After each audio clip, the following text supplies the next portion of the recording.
Renato González, coronel, director general del ISPOL, bienvenido.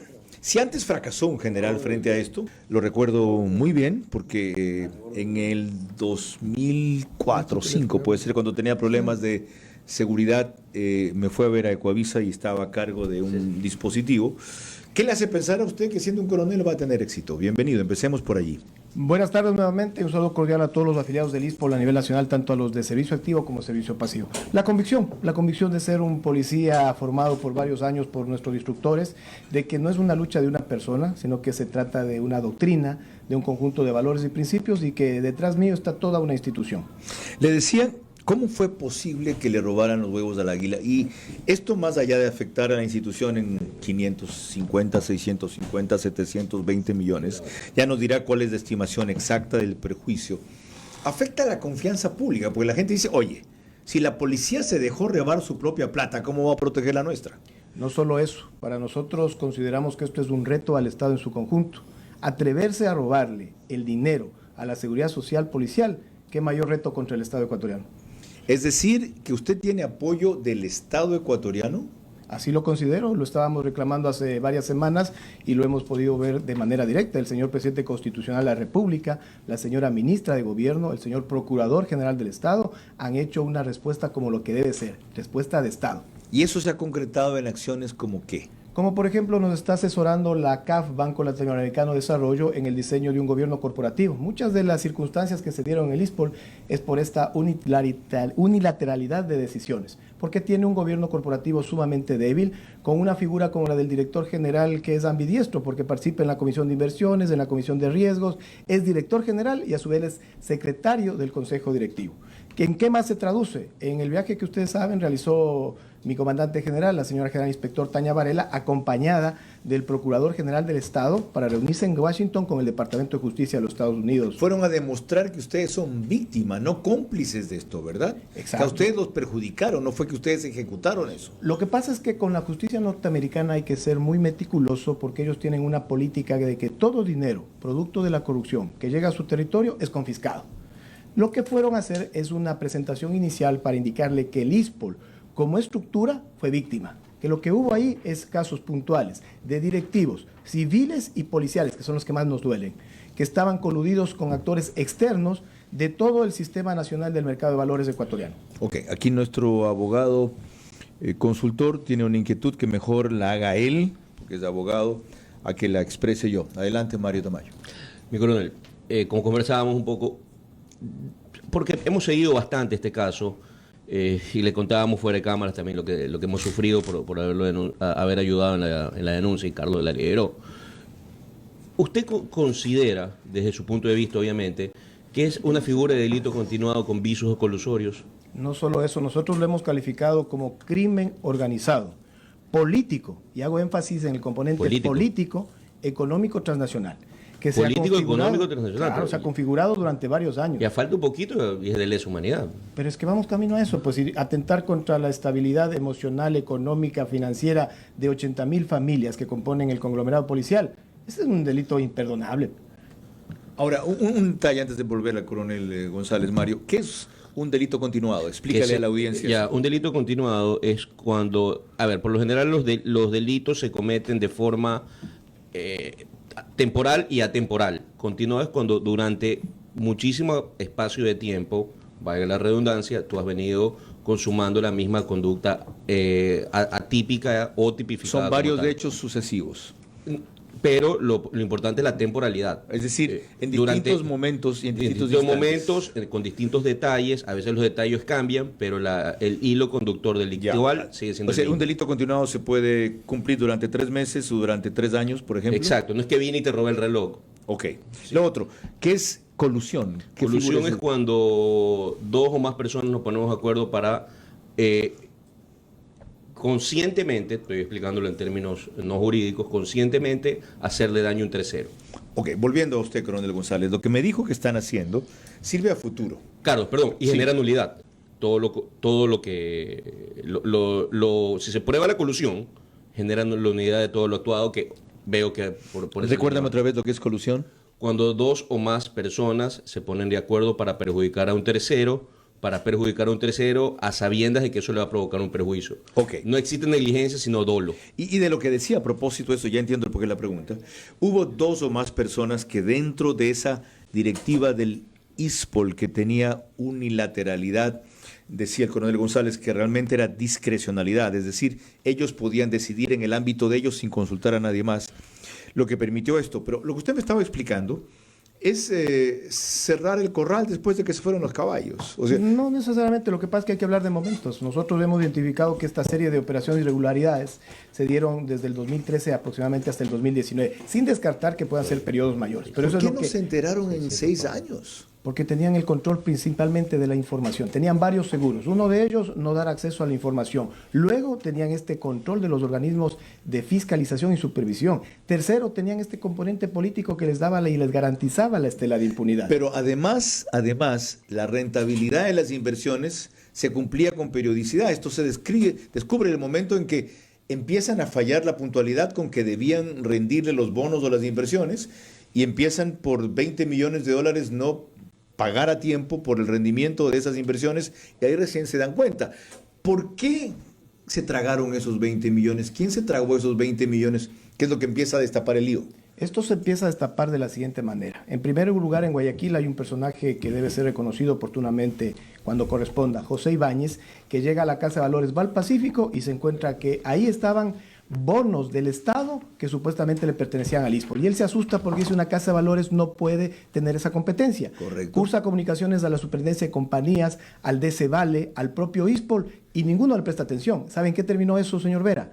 En una sanción para la casa de valores de una multa de $70,000, pero que buscaban atribuírsela al gerente. Es decir, el crimen organizado le está diciendo, ¿para qué te metiste a denunciar? ¿Casa de valores que se llamaba? Val Pacífico. Ya.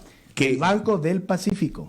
¿Y de ahí hay algunos presos ya? No, todavía, porque esas investigaciones avanzan todavía al ritmo de la justicia ecuatoriana. No puedo creer, o sea, esos no están aquí, pues entonces los directivos. Por Están Dios. todavía algunos, están todavía, o sea, y se presentan y además son arrogantes y son amenazadores. Y eso es lo que sucedió en Guayaquil. En Quito, recuerden ustedes que hay un reportaje de la revista Vistazo, de la periodista María Belén Arroyo, donde ella denuncia lo que ahora es un segmento muy pequeño, los fideicomisos. Ajá. Pero a partir de eso, la entonces ministra de Gobierno dice, hay que hacer cambios en el ISPOL porque algo está pasando. ¿Tiene prohibición de salir del país esa gente sospechosa, para decirlo de alguna manera? Los 4 procesados de la instrucción fiscal de Quito y los 7 procesados de Guayaquil, sí, son 11, pero aquí falta todavía un montón de gente. ¿Y les han puesto medidas, ¿cómo les llaman? Cautelares. ¿Tienen grillete por si acaso?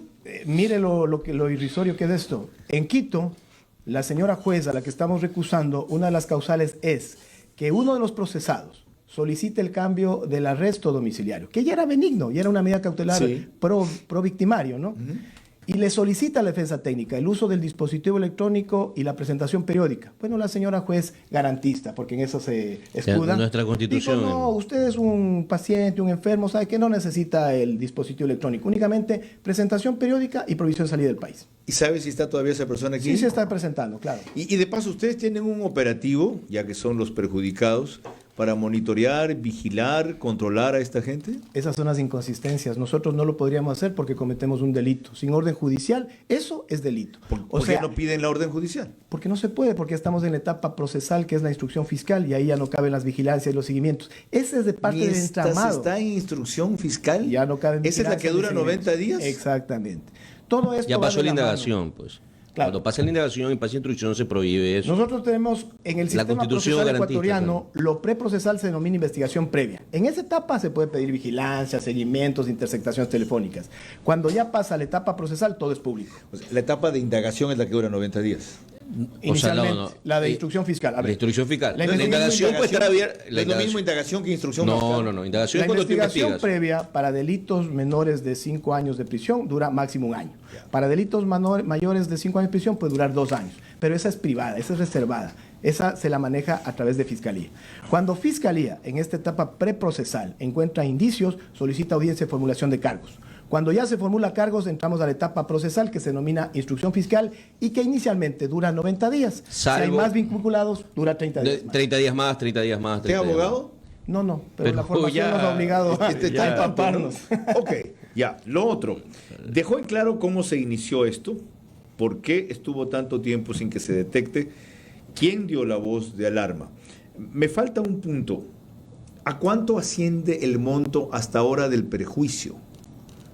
No hay una cifra exacta. Por eso ¿Por le qué no es pregunto. la cifra exacta? Porque Correcto. esto va modificándose en el tiempo. Lo que tenemos claridad es lo siguiente. Ya existen estos diversos tramos de operaciones con irregularidades. ¿Qué es lo que hacían hábilmente los primeros interlocutores? Eso que en octubre trataban de confundir. A veces hablaban del SWAT, a veces hablaban de los bonos compactos de recompra, a veces hablaban de los bonos puros, para confundir a la ciudadanía y toda la opinión pública, ¿correcto? Ahora que ya tenemos claridad, nosotros podemos ir explicando tramo por tramo. ¿Cuál es la diferencia? Y no es verdad que esto se empieza a descubrir por un primer atraso. Todas las operaciones que en ese lapso se daban, en papeles eran brillantes, en papeles. ¿Cuándo se empiezan a descubrir? Cuando sale esa gavilla de delincuentes que estaba en el ISPOL en los puestos directivos, llega una nueva administración y cuando exigen el pago normal de un vencimiento, bueno, reciben la respuesta del señor Chérez, yo no tengo para pagarles. Dice, porque el Estado ecuatoriano no me pagó a mí. ¿Qué? Bonos compactos de compra. Cuando los bonos en este tramo son solamente una garantía. O sea, indistintamente si el Estado ecuatoriano le pagó o no le pagó, él tenía que honrar su contrato. Pero además el Estado nunca le dejó de pagar. Dos de esos que usted menciona son los que están presos como oficiales de la policía. El uno es del general de los Monteros y el otro es... El uno es del director general del 2013 al 2015, Enrique Espinosa de los Monteros, que estaba con prisión preventiva, luego utilizó un habeas corpus el 12 de abril, un día después de la segunda vuelta electoral. Miren lo hábiles que son para poner las fechas, ¿no? Ahora ya sabemos que existen Correcto. estos jueces a domicilio. Y con ese habeas corpus logró salir en libertad. Al momento está con prohibición de salida, con presentación periódica y con uso de dispositivo. La semana anterior estaban solicitando revisión del uso del dispositivo electrónico. ¿Quiénes son los abogados de ustedes? Nosotros, el día de hoy, miren otra parte de estas injusticias. ¿Quiénes ¿no? son los abogados de ustedes? Van a ser recién, porque ¿Por qué nosotros no, no hemos ¿Cómo tomado. pueden estar en este libro y no tener un bufete jurídico contratado aquí y otro afuera? Carlos, porque el Y me presupuesto, ellos deberían tener un me abogado. encantaría El decirle- entrevistado eres tú, porque vos vas a ser tú de abogado Me defensor. encantaría decirle, tenemos ya tremendo consorcio jurídico. ¿Sabe cuál es el problema? Es una lucha sumamente desigual. ¿Por qué? Estos que se apropiaron de todos estos recursos tienen a la mano el dinero. Cambian de abogados, pero a diestra y siniestra. Nosotros tenemos que cumplir primero todos los procesos de la contratación No pública. puedo creer, para nominar abogados. Sí. Ahora, tú me decías, Mario, ¿sabes el costo? ¿Sabes el beneficio? ¿Por qué no preguntamos de eso? No, yo estoy de acuerdo con ellos. Si pero ellos dan con el resto de culpables y recuperan algo de lo A ver, robado, eso se paga solito. Procuraduría les debería dar una autorización para que puedan contratarla. Y no hay entre abogados un sistema o un fee por el cual te pagan, yo no sé Sí. si voy a usar la terminología correcta, un básico o un honorario base, y luego sobre lo que vayas consiguiendo te dan porcentajes. Por supuesto, eso es cuestión de negociarlo, pero me imagino que ellos, al ser institución pública, necesitan autorización de Procuraduría para saltar ciertos pasos de la ley de contratación pública y de CERCOP. Y mira, justo con lo que está hablando él del tema de los bonos y todo que se habló durante mucho tiempo, que lo habló Cherres, para usted hubo esquema Ponzi. Más que esquema Ponzi. Aquí hubo una colusión muy orquestada de estos O sea, actores la plata internos la- del ISPOL, de estos actores internos del ISPOL y de estos actores externos. Más que un Esquema Ponzi. un esquema Ponzi, porque el esquema Ponzi, recordemos, es una estafa bien estructurada, ¿no es cierto? Aquí todo el mundo recibió beneficios. El tramo de los bonos puros del ISPOL se los registraba contablemente. Yo entregaba 162 millones de dólares y me entregaban supuestamente, porque hasta ahora no los tenemos, bonos por 162 millones. Y la pregunta es, ¿y el diferencial del mercado quién se lo llevó? Ok. El 30 al 40% que tienen de ¿Se diferencia. puede dar con esos beneficiarios de estas operaciones? Sí, claro. ¿Y con el destino de dónde están los recursos? Exactamente. ¿También? Estamos en una era digital. Mire, continuamente recibimos las propuestas de empresas especializadas, como Kroll, Correcto. que le dicen, mire, yo le recupero, pero ¿sabe qué? 30% de lo Tengo un recuperado es mío. porcentaje, correcto. Claro. ¿Usted cree que la policía debe aceptar una cosa así? Bueno, tenemos que hacerlo porque de lo contrario es perder toda la mano. Coincido. Tenemos que perder el dedo y no la mano. Correcto. Ok. Lo otro, cuando esto ocurrió, María Paula Romo dijo a la institución que no se preocupen, porque en esa época eran 500 millones de dólares, que eso se repondría del presupuesto del Estado. ¿Que se ha repuesto ya? Pero yo no escuché que la doctora María Paula Romo haya dicho eso. Lo que yo escuché es que ella decía que están garantizadas las pensiones. ¿Y por qué están garantizadas las pensiones? Por la ley del 2016 que también hábilmente la emitieron. ¿Qué pasó?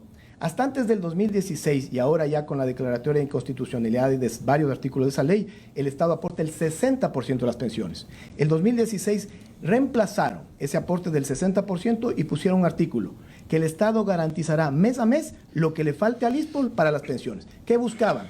tenernos tranquilos con las pensiones, que es el indicador más sensible para darse cuenta que algo estaba mal. ¿Pero a dónde apuntaban? A una muerte lenta del ISPOL.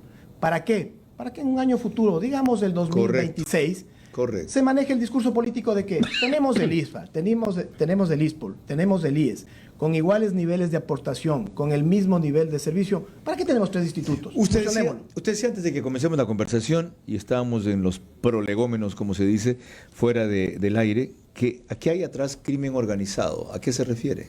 A toda esta estructura, pues cuando yo veo la participación de la Bolsa de Valores de Guayaquil, del DCVALE, esta laxitud de la Superintendencia de Compañías, Valores y Seguros, esta beneplacencia, se podría decir, de la Superintendencia de Bancos, esta colusión del Banco Central del Ecuador, la operación SWAP, 327 millones.3 en bonos de deuda interna, que se realizaron el 8 de enero del 2016. ¿Sabe cómo están registrados en el Banco Central? Está también la negligencia de la alta oficialidad policial. Claro. Fueron para no personas... llamarle complicidad. No, directamente, son actores. Pues, de frente. Claros, ¿Es negligencia o dolo? No, es dolo, es con conocimiento. Que luego nos han querido decir que nosotros, recuérdese, hace meses se decía que era algo técnico. Con usted estuvo un director general. Claro, lo y le invité decía una vez. el 31 de enero. Uno bajito, uno más menudito. Claro. ¿Cómo se llamaba? David Proaño Silva estuvo con usted. Qué audaz. ¿Ese está detenido ahora también? Ese es el que la señora juez le cambió el arresto domiciliario por presentación periódica y provisión de salida del país. Ok. ¿Por qué aceptó usted el reto? Porque no me quedaba de otra. Soy un oficial en servicio activo. Yo tengo que Es decir, cumplir le las encargan disposiciones. esto y usted no puede negarse al encargo. Miren, yo llego al ISPOL en el periodo del anterior comandante general, Patricio Carrillo Rosero. Sí. Yo estaba en la Subdirección General de Inteligencia y me indica que me va a trasladar al ISPOL porque en ese tiempo teníamos diferentes hallazgos, pero no lográbamos comprender todo el contexto. Llego al ISPOL como asesor y empiezo a hacer mi trabajo. Yo entendía, porque normalmente así ocurre en la Policía Nacional, que a la salida de un comandante general, uno tiene que estar con la maleta hecha para concurrir a cualquier otro pase. Es más, yo me había preparado mentalmente para ir al territorio. Y le digo, ¿sabe qué destinos tenía pensado? Manta, Santo Domingo o Quevedo. Pero en el cambio de comandancia general, cuando asume mi general inspector, Tania Varela, me cita a la semana a su oficina y me dice, Renato, necesito que usted siga colaborándonos en el ISPOL. ¿Qué puedo decirle yo? Su orden, mi general. Y me manifiesta textualmente, vaya barajando la idea de ser el director general. Yo le indico directamente, considero que no tengo las competencias ni la jerarquía. Me dijo, ya vamos a ver más adelante. Y en una segunda oportunidad que yo concurro a esa oficina, me manifiesta que el Consejo de Generales, es decir, la totalidad de mis generales, me habían ubicado en la terna. Primero mi general Víctor Hugo Zárate, luego su servidor y tercero mi compañero Ángel Esquivel. Esa terna llegó a manos del exministro Gabriel Martínez, quien era la única persona que podía presentarla al Consejo Directivo. Bueno, él construyó una nueva terna, donde me puso a mí en primer lugar, a Miguel Zárate en segundo y a un señor general en servicio pasivo. Sí sabe que ese encargo le honra, ¿no? Oye, si yo lo tomo como una cruzada. Cuando usted me decía, hay que tener miedo, bueno, el temor es natural, pero también estas luchas son las que dan gloria. Coronel, la seguiremos. De paso, para quienes quieran escuchar una versión sobre otros temas, pero del mismo caso, esta noche va a estar invitado en el panel de Vera a su manera, donde trataremos exclusivamente una arista de este problema.